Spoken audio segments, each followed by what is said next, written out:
Je vais voir Jean-Claude Ellena, je descends à Grasse. Je pense qu'après Hermès, il peut avoir l'occasion de trouver un nouveau souffle et peut-être de faire un grand féminin. Et Rose et Cuir est l'illustration de ça à mes yeux. Il a peut-être raison en disant « Enfin, j'ai fait un féminin ».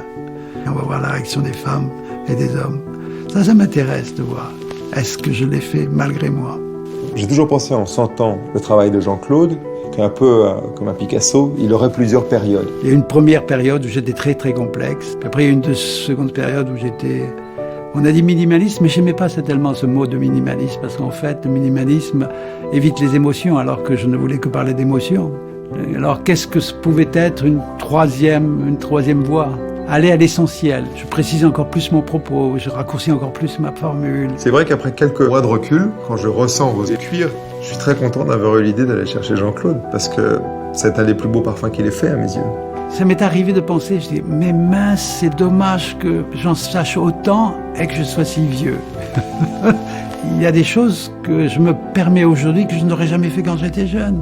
Aujourd'hui, je sais que je peux le faire. Donc c'est pour ça que je vais le voir à Grasse. On sent cette rose faite dans les années 50 par Onitska, et en le sentant, on n'a même pas à se parler en fait. On se regarde et là on a trouvé notre thème. Oui, dans notre échange de regards, on s'était dit, oui, allez, en avant.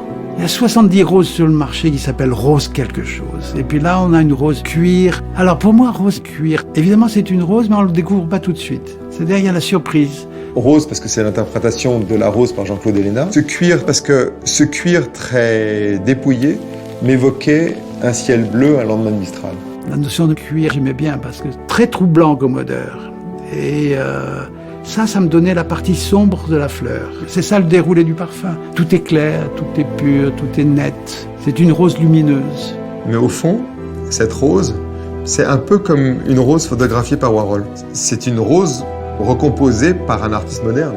Ça pourrait être un Nicolas de Staël, des grands aplats de matière, donc des grands aplats de géranium, des grands aplats de quinaux, voilà, très sombre d'un côté, très lumineux de l'autre côté, 15 matières, pas plus. Je m'aperçois avec le temps, c'est que au moins j'en mets, plus ça parle. En fait, moi, ce que j'aime dans mon métier, c'est de pousser chaque parfumeur à être le plus lui-même possible.